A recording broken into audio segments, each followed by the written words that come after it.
The Adventures of Sherlock Holmes by Sir Arthur Conan Doyle. Read by Steve Parker. The Sign of the Four. Chapter 1. The Science of Deduction. Sherlock Holmes took his bottle from the corner of the mantelpiece and his hypodermic syringe from its neat morocco case. With his long, white, nervous fingers, he adjusted the delicate needle and rolled back his left shirt cuff. For some little time, his eyes rested thoughtfully upon the sinewy forearm and wrist, all dotted and scarred with innumerable puncture marks. Finally, he thrust the sharp point home, pressed down the tiny piston, and sank back into the velvet-lined armchair with a long sigh of satisfaction. 3 times a day for many months I had witnessed this performance, but custom had not reconciled my mind to it. On the contrary, from day to day I had become more irritable at the sight, and my conscience swelled nightly within me at the thought that I had lacked the courage to protest. Again and again I had registered a vow that I should deliver my soul upon the subject, but there was that in the cool, nonchalant air of my companion which made him the last man with whom one would care to take anything approaching to a liberty. His great powers, his masterly manner, and the experience which I had of his many extraordinary qualities all made me diffident and backward in crossing him. Yet, upon that afternoon, whether it was the béarnaise which I had taken with my lunch, or the additional exasperation produced by the extreme deliberation of his manner, I suddenly felt that I could hold out no longer. "Which is it today?" I asked. "Morphine or cocaine?" He raised his eyes languidly from the old black-letter volume which he had opened. "It is cocaine," he said. "A 7% solution. Would you care to try it?" "No, indeed," I answered brusquely. "My constitution has not got over the Afghan campaign yet. I cannot afford to throw any extra strain upon it." He smiled at my vehemence. "Perhaps you are right, Watson," he said. "I suppose that its influence is physically a bad one. I find it, however, so transcendently stimulating and clarifying to the mind that its secondary action is a matter of small moment." "But consider," I said earnestly. "Count the cost.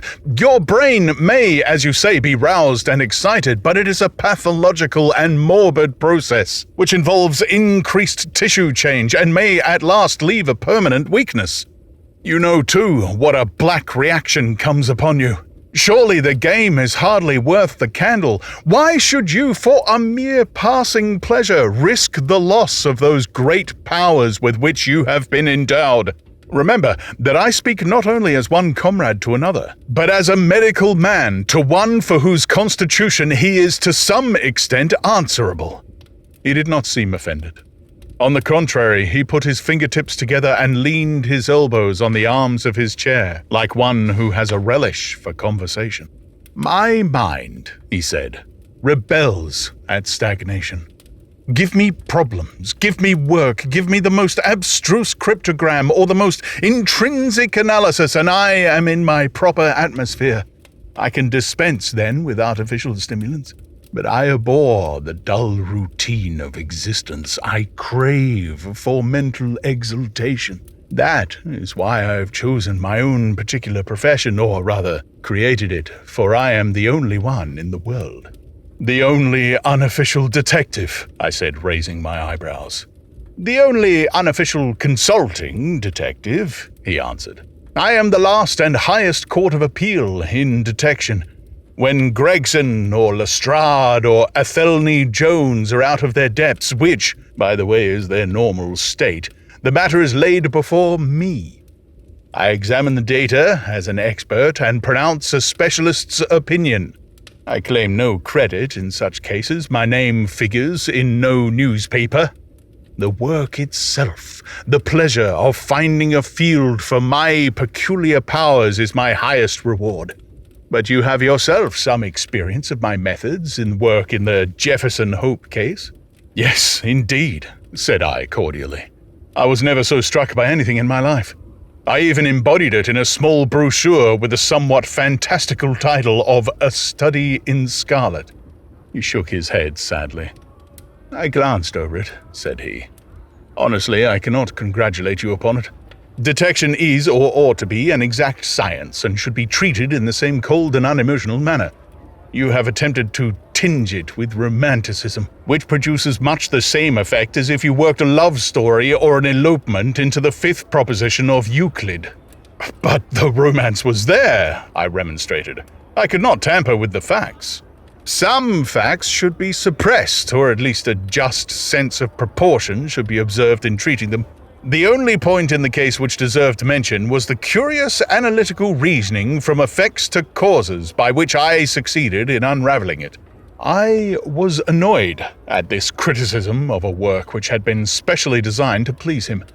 I confess, too, that I was irritated by the egotism which seemed to demand that every line of my pamphlet should be devoted to his own special doings. More than once during the years that I had lived with him in Baker Street, I had observed that a small vanity underlay my companion's quiet and didactic manner. I made no remark, however, but sat nursing my wounded leg. I had a Jezail bullet through it some time before, and though it did not prevent me from walking, it ached wearily at every change of the weather. My practice has extended recently to the continent, said Holmes after a while, filling up his old briar-root pipe. I was consulted last week by Francois Levillard, who, as you probably know, has come rather to the front lately in the French detective service. He has all the Celtic power of quick intuition, but he is deficient in the wide range of exact knowledge, which is essential to the higher developments of his art. The case was concerned with a will and possessed some features of interest. I was able to refer him to two parallel cases, the one at Riga in 1857 and the other at St. Louis in 1871, which have suggested to him the true solution. Here is the letter which I had this morning acknowledging my assistance. He tossed over, as he spoke, a crumpled sheet of foreign notepaper. I glanced my eyes down it, catching a profusion of notes of admiration with stray magnifiques, coup de martre, and tour de force, all testifying to the ardent admiration of the Frenchman. He speaks as a pupil to his master, said I. Oh, he rates my assistance too highly, said Sherlock Holmes lightly. He has considerable gifts himself. He possesses 2 out of the 3 qualities necessary for the ideal detective. He has the power of observation and that of deduction. He is only wanting in knowledge, and that may come in time. He is now translating my small works into French. Your works? Oh, didn't you know? He cried, laughing. Yes, I've been guilty of several monographs. They are all upon technical subjects. Here, for example, is one upon the distinction between the ashes of the various tobaccos. In it, I enumerate 140 forms of cigar, cigarette, and pipe tobacco, with colored plates illustrating the differences in the ash. It is a point which is continually turning up in criminal trials, and which is sometimes of supreme importance as a clue. If you can say definitely, for example, that some murder has been done by a man who is smoking an Indian lunka, it obviously narrows your field of search. To the trained eye, there is as much difference between the black ash of a trichinopoly and the white fluff of a bird's eye as there is between a cabbage and a potato. You have an extraordinary genius for minutiae, I remarked. I appreciate their importance. Here is my monograph upon the tracing of footsteps, with some remarks upon the uses of plaster of Paris as a preserver of impresses. Here, too, is a curious little work upon the influences of a trade upon the form of the hand, with lithotypes of the hands of slaters, sailors, cork cutters, compositors, weavers, and diamond polishers. There is a matter of great practical interest to the scientific detective, especially in cases of unclaimed bodies, or in discovering the antecedents of criminals. But I weary you with my hobby. Not at all, I answered earnestly. It is of the greatest interest to me, especially since I have had the opportunity of observing your practical application of it. But you spoke just now of observation and deduction. Surely the one, to some extent, implies the other. Why, hardly, he answered, leaning back luxuriously in his armchair and sending up thick blue wreaths from his pipe. For example, observation shows me that you have been to the Wigmore Street post office this morning. But deduction lets me know that when there you dispatched a telegram. Right, said I. Right on both points. But I confess that I don't see how you arrived at it. It was a sudden impulse upon my part, and I've mentioned it to no one. Oh, it is simplicity itself, he remarked, chuckling at my surprise. So absurdly simple that an explanation is superfluous, and yet it may serve to define the limits of observation and of deduction. Observation tells me that you have a little reddish mold adhering to your instep. Just opposite the Seymour Street office, they have taken up the pavement and thrown up some earth which lies in such a way that it is difficult to avoid treading it in entering. The earth is of this peculiar reddish tint, which is found, as far as I know, nowhere else in the neighborhood. So much is observation. The rest is deduction. How then did you deduce the telegram? Why, of course I knew that you had not written a letter, since I sat opposite to you all morning. I see also in your open desk that there you have a sheet of stamps and a thick bundle of postcards. What could you go into the post office for, then, but to send a wire? Eliminate all other factors, and the one which remains must be the truth. In this case, it certainly is so, I replied after a little thought. The thing, however, is, as you say, of the simplest. Would you think me impertinent if I were to put your theories to a more severe test? On the contrary, he answered. It would prevent me from taking a second dose of cocaine. I should be delighted to look into any problem which you might submit to me. I have heard you say that it is difficult for a man to have any object in daily use without leaving the impress of his individuality upon it in such a way that a trained observer might read it. Now, I have here a watch which has recently come into my possession. Would you have the kindness to let me have an opinion upon the character or habits of the late owner? I handed him over the watch, with some slight feeling of amusement in my heart, for the test was, as I thought, an impossible one, and I intended it as a lesson against the somewhat dogmatic tone which he occasionally assumed.